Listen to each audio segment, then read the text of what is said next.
Welcome to Beauty and the Brain with your hosts, Dr. Chris Croley and nurse practitioner Jerry Drinkard. Get ready to dive into the latest in revolutionary treatments, cutting-edge devices, and wellness secrets. Whether you're a consumer or provider, we're here to empower you at the forefront of beauty and aesthetics.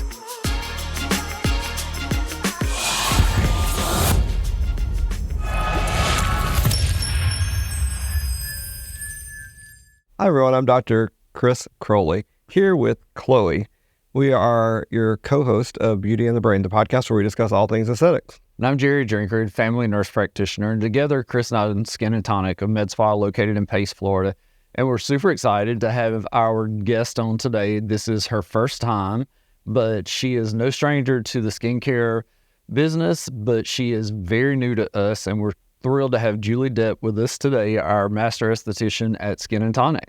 Thank you. Thank you. Yeah, Julie, thanks for coming. We're so thrilled to have you as part of the Skin Tonic family now. I'm happy to be here. You want to tell our listeners and viewers a little bit about your background and how you got into aesthetics? Skincare has always been a love of mine. Watching, videos and doing research and just trying to kind of figure out how skincare products work with the skin and how the skincare ingredients are delivered to the skin to be most effective.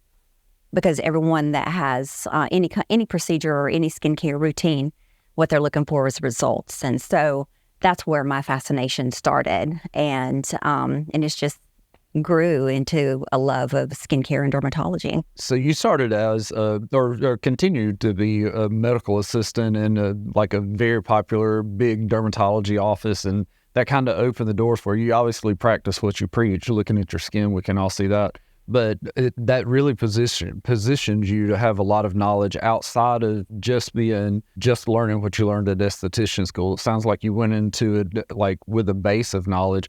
And so you told me you started esthetician school just prior to COVID or during COVID? After. Okay. Uh-huh.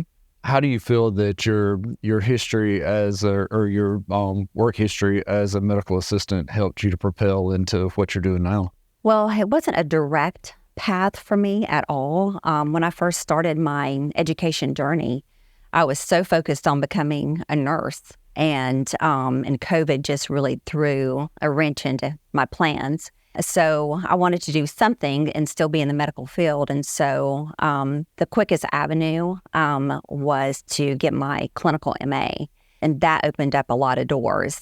I was able to get a job with Hinghole Dermatology, which is where I came from. And that experience and what I was taught there just opened the doors even more. I mean, my fascination and desire to learn everything about skincare, being in the dermatology field, I took a deep dive into it and learned so much more from the physicians and the nurse practitioners. So at Hinghole, you didn't just work as a medical assistant. You did a lot of stuff with Mohs. And so tell us a little about that. Because my concern, and we talked about it even during your interview process, I'm like, are you going to be bored with us in a med spa setting versus some of the things that you were doing? So talk a little about what you did there. So I was a surgical assistant to Hinghole, Dr. Hinghole, in treating, in Mohs procedures, treating invasive skin cancer.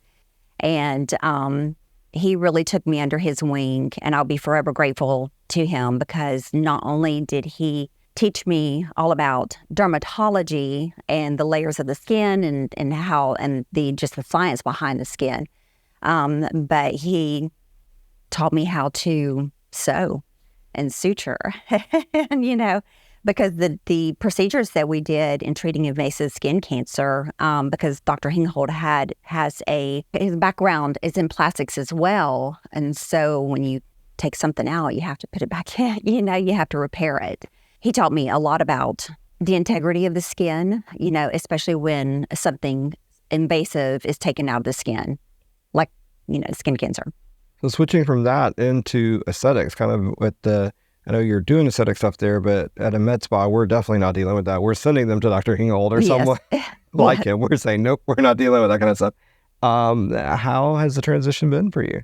It's been fantastic. It's been fantastic because once Dr. Hinkhold started retiring, I kind of transitioned out of the Mohs procedure and went into general dermatology, and that's a whole nother field as well. Mm-hmm. It was just like seeing the whole thing come together. I think most people should start, honestly, on the general dermatology side and see the beginning of maybe the skincare, the skin checks, and the findings of the skin cancer, and then go into Mohs. I kind of did things a little backwards. But the experience and the education is just taught me so much more than I could have possibly imagined. Well, we're thrilled to have you with us now. So are you finding it a little bit boring to do more of the aesthetic feel-good procedures that we do? No, I love it. I know our patients love it. So No, I love the personal one-on-one with the clients. I really do. And I like that in nursing as well. When I was, being an MA in Mohs, the direct attention that you give each patient or each client to make them feel like they're the only person in the room is very personable. And so being an esthetician, I'm able to do that in the room with them. So what of all the procedures that you do at Skin Tonic, what is your favorite? I would have to say my favorite facial, because that's mostly what I do, would be the dermaplaning facial. It's instant gratification with the dermaplaning, and just to give the clients that immediate glow, and then they feel how soft their skin is afterwards. That's probably one of my favorite. Have you cut many people? Like dermaplaning? I'm not asking for a personal history. I have nicked someone before. He's like, do I need to be scared if we... I have nicked someone before. It's, and I immediately let them know, I'm so sorry, I just nicked you.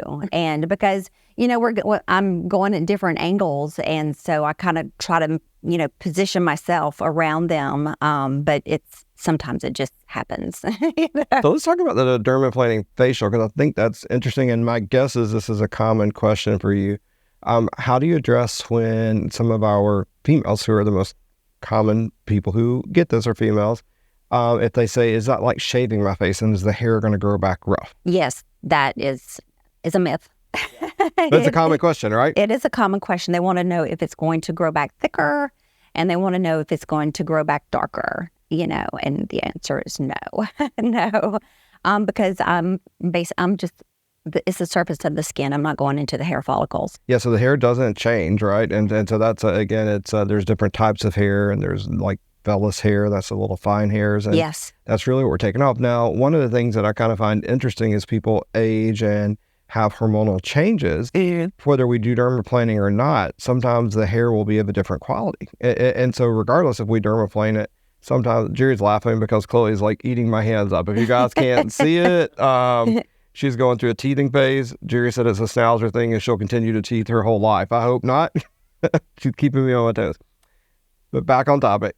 Those hairs will change. And so sometimes people do associate that with things that they've had done. But the reality is this is part of the aging process and hormonal changes. And, we know that whether we dermaplane or not, sometimes you'll get thicker, darker hairs on your face as you start to have, or even younger patients that may have things like polycystic ovaries and stuff.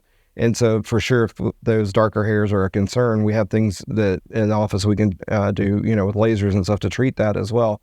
But dermaplaning certainly does not change it. So for those of you who may wonder about what dermaplaning facials are, do you want to tell a little bit? Because some of the people may not even know what that is. I don't know if a lot of people even know what that entails. I wouldn't have. So do you want to talk a little bit about what? Yeah. So the dermaplaning facial is I basically take a sterile scalpel and gently exfoliate the dead skin cells and the vellus hair, which is better known as the peach fuzz hair, off of the skin. And the result of that is not only brighter skin, radiant skin, and it's an instant glow, but people say that their product is absorbed better, and even their makeup lays down better because all of that dead skin cell layers is off and the vellus hair is gone.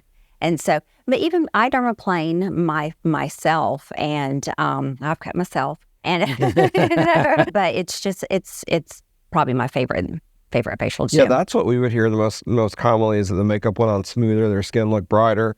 And so, I mean, a lot of people don't know, but way back in the early days, it was just me and Jerry. We didn't have estheticians, and Sierra, I don't even know if she's technically director of operations, but she really is everything else. So we didn't have a Sierra, we didn't have estheticians or other NPs. And so we did a lot of these things we would have to do ourselves. We were comprehensive with the things we would provide. So we probably didn't do nearly as good of a job as you do with this, and it wasn't as relaxing. But if we would do something like that to kind of do that superficial exfoliation with like one of the number 10 blades, they would consistently say, we love the glow. Our makeup goes on so much smoother. So yeah, it is kind of gratifying. We would use it a lot of times, and I think that's one of the things that people don't realize, but we would use the dermaplaning or microneedling or microdermabrasion to increase the intensity even of some of our chemical peels that we were doing at the time. All of those things, like the treatments that you provide, all of them are really beneficial alone, but they're super beneficial when you layer them. We always talk about like multimodal treatments to treat different cosmetic needs, but it also comes into play with facials and that sort of thing that you do. So you do the dermaplane facial. Talk about some of the other things that you offer in your room. I offer chemical peels as well, microneedling in the room, and plexer shower. And we should be careful to note just too of that, like a lot of those things are done only when we have the medical providers in the office. So obviously, if you're listening to this, make sure you check your scope of practice laws in your state, because in some places estheticians can do that, and other ones they can't. So I know we have a lot of listeners everywhere, and that's going to bring up some questions here in Florida because there's been some rule changes. But we do have medical providers around. These patients have good faith medical exams, and so we are compliant. But I know that that's one of the popular procedures that we like to do in our practice. So I know those are some of your favorite things, and certainly some of the chemical peels are the best results. You want to tell our listeners what you just coached me through right before we did this, and it's new to our office, and you had to kind of coach me through it on the weekend? Yes, so we have a new peel in our office. It's the BioRePeel, and it can be used year-round. It can be used on on all skin types and all Fitzpatrick's. There's no pain, no downtime, and there is a little bit, when we say peel, people wonder how much am I going to peel, and especially in the summer, but with this peel, it's very gentle. There's a light exfoliation that's going to take place, some flaking, but not a shedding. So we can actually use this peel, and it can be incorporated in my facials and other procedures. Yeah, so for those of you who want to know, go look on our YouTube. You can watch this podcast, and literally this is Monday, and Jerry and I did this peel on ourselves on Saturday afternoon. And so we both went to the office and did our toxin touch-up. We both did Dysport, and we did a BioRePeel on the same day. And so you can see when you watch this on YouTube that we're about 2 days post, and really our skin kind of has a little bit of a glow to it, and really not much downtime at all with great results. Yeah, I thought it was really good results. It was surprising to me that I thought it was kind of tingly and itchy, and Chris didn't feel anything. So I guess it's just dependent on the person. I'm usually pretty sensitive to chemical peels and burn pretty easy. Sierra and I had done this peel, maybe 6 weeks or so ago, when we were trying it out or maybe even 8 weeks ago, before we brought it into the practice. And Sierra's off screen here, but did you peel from it? So she had used a lot of it, but she did have a little bit of peeling. I really did not have much peeling, and really it's very comfortable. So something that can be done year round. Love that. So we have several options of chemical peels that we offer now, several treatments. But I think one of the important things to know is that you, with your training, one of the main things that you do is you customize each treatment to the patient, and you determine and set forth a treatment plan for what's going to work for them. Because we have lots of members and they come monthly. So how do you determine like what's right for what person, what pill's right for what person? Well, that's what's so nice about, the one-on-one with the clients is because each client is unique in their skincare journey. What's really good about the pills that we have is most of them are safe, or all of them are safe with any skin type and any Fitzpatrick scale. But I always look for, the normal things that an esthetician should look for Is there any breaking in the skin? Is there any active acne? Is there any eczema? Is it rosacea? How is their rosacea? And so that way we can determine, one, can we perform it depending on the condition of the skin, and then determine, which peel would actually work for their skin type or their skin condition at that moment. We have some people that are watching that probably aren't familiar. So can you just give us just real briefly, when you talk about Fitzpatrick, what that means? So Fitzpatrick's scale is our skin tone, Yeah. and basically, and you have like me, I'm go walk outside and I'm going to burn without my sunscreen. And then we have the ones that the Fitzpatrick goes all the way from 1 to, forgive me for not remembering all of them, I think 6. 6. 1 to 6. Right, 6. And of course, being on the fairer side, 1, 2, maybe, and then all the way to 6, which is our darker skin color. So we typically think about a 6 being like really, really safe and kind of a tougher skin, but actually we have to treat those, like the darker skin types, very carefully. Yes. So that's why it's important. We have a lot of Peruvian patients and Latino patients and Asian patients, and those patients take special attention. We have to treat them a lot different. You could almost pour battery acid on someone with my skin type and I'm going to be okay. That's where an expert like you comes into play to guide us in our skincare. Yeah, thank you.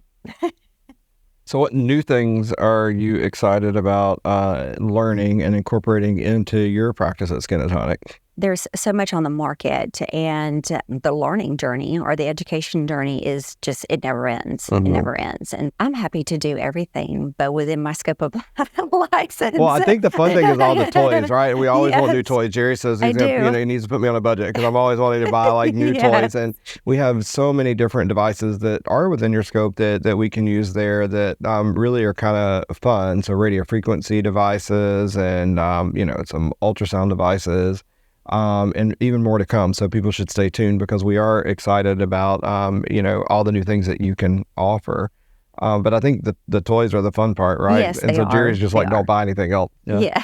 But I also admire the dedication that it takes to stay up to date on training on all of these treatments. Chris's dedication to Chris is in a lot of places around the world now.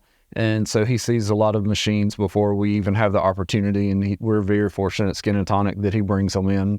And so I think we're pretty lucky in our little corner over in Pace that we have lots of gadgets and toys and lots of very knowledgeable people to run them. Yeah, that's fun. So I can't wait to see what we're going to expand and Julie's going to be doing. She's going to be doing some of my stuff. And she's going to be on several more upcoming podcasts. Let's talk about, before we get off today, so I know that our time is getting close, but one of the main things that we want to talk about, we've kind of ventured on everything but that, you're really an expert at one of our main product lines, really the main product line. So we carry a couple of different skincare product lines in Skin Tonic. So we carry Elastin, and clearly we love that. But probably our top selling product and one of your favorites, and you're really one of the experts in. And did you go to Nashville already, or you're going to Nashville? This week. This week you're going to Nashville. Oh, exciting. So yeah, it's exciting. It is our Zeo project, so Zainobaji, right? And so great product line. And you've been using it for a while? Yes, I have been. An Abaji with the original line, mm-hmm. With the original line that was mostly pretty much, I think, designed for hyperpigmentation and melasma. And so yes, they've been around a long time, and it's a great quality product that I feel that shows results. Yeah, it's interesting. I don't know if many people know, but we got a lot of applications for the position when it came open. And one of the ways that we learned about your like highest recommendation and really kind of what had the most weight with us was from Corey, who is the Zeo rep. And she's like, you will not go wrong with Julie. And so we are forever grateful for Corey for introducing us. She did not steer us wrong. No, she didn't. She did not. And so we know that, she gives us a recommendation to take it seriously. So thank you, Corey, if you're listening. And we can't wait to hear about your experience in Nashville. So that's going to be for our Zeo training, right? It is. And I actually will be able to meet Dr. Obaji because he's the one that's doing the training. Oh, that's exciting. Nice. Very nice. Yes. Yeah, we were going to try to work out one of those. I think they did one in California, and I just haven't been able to work it out into the schedule. But clearly, you're the one that's expert with this product line. And so I'm glad that you can go and represent Skin Tonic and bring that information back to our patients. So before we check out, if you had 2 things to recommend to our patients that are listening, what would you say? In your skincare routine, and one thing that I will not go without, I make sure that I do not run out of it, is the exfoliating polish. It will revive your skin almost instantly. Always incorporate an exfoliating polish into your skincare routine at least a couple of times a week. You'll see the difference. Yeah, I think that we go a little bit overboard with that. I haven't recently, but I can get hooked on that, and I'm exfoliating every day. So maybe a bit I noticed much. this morning, when I exfoliated, I thought my skin looked really good, and I think it's probably because of the peel. I was a little dry from it. Yes. And I thought it looked really good afterwards. And I don't know. I still look good. The skin feels instantly, smoother and brighter. And if there's any dead skin cells there that it just, or even, clogged pores. And a lot of people have clogged pores. And so the exfoliating polish will help, minimize those pores as well. What about sunscreen? I know you love sunscreen. What's your favorite brand? I'm going to put you on the spot. Well, I'm a Zio girl, and so all the way. Yeah, and it's a great product. It really is. Right now, honestly, I'm using the gel sunscreen that they came out with. I love it. It gives a beautiful, beautiful glow. But unfortunately, that's not one that they're going to be carrying. So yeah, I didn't even know about it. I was like, yes, it's not one that they're going to be carrying. But you know what? It says a lot about the company because they can't get the formula right, is what they said. And so until they get the formula right, they're not going to put it back on the market. But they have many sunscreens, and they're beautiful products. But yes, please wear your sunscreen. Yeah, well, it's just interesting because we all have our favorite products, and Jerry really likes the Zio line a lot, and I think kind of finding something that you like that's clinically effective and works well on your skin individually, because I like the products and I use them, but some of the select ones, and right now I've been very religious about the elastin line that we carry. Yeah, I think that we're all a little bit different, and that's why we do like to give them options. But clearly, Zio is our top selling product. We don't have people bringing it back, and you're a believer, so you're the expert. You're the expert at Skin Tonic, so I would go with your opinion over mine any day. And looking at your skin. Yeah. Oh, thank you. All right. Well, thanks everyone for tuning in for another episode of Beauty in the Brain. Thank you so much for helping us welcome Julie to the Skin Tonic team. We're excited to have her on future episodes and look forward to seeing you next week. See you soon. Thank you.